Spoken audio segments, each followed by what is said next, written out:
আলাইকুম, আপনারা সবাই কেমন আছেন? আশা করি ভালো আছেন। আল্লাহর রহমতে আমরাও ভালো আছি। ঘরের বাজার থেকে কিছু প্রোডাক্ট অর্ডার করেছিলাম, তো দেখি কেমন হয়। বিসমিল্লাহির রহমানির রহিম।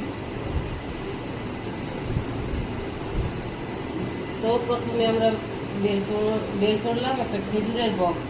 আলহামদুলিল্লাহ, খুব সুন্দর প্যাকেটিং তাদের। এই যে মাশাআল্লাহ, খুবই সুন্দর দেখতে। তো দেখি আর কি আছে ভিতরে।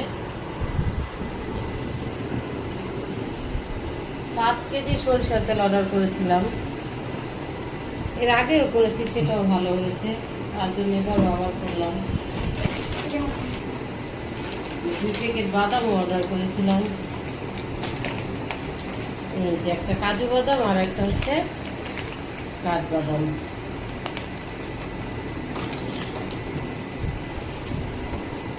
আর এগুলির সাথে এই লিচু ফুলের মধুটা আমাদের ফ্রি দেয়া হয়েছে। তো এই যে আজকে ঘরের বাজার থেকে এগুলি ছিল আমাদের। আলহামদুলিল্লাহ, দেখতেও ভালো।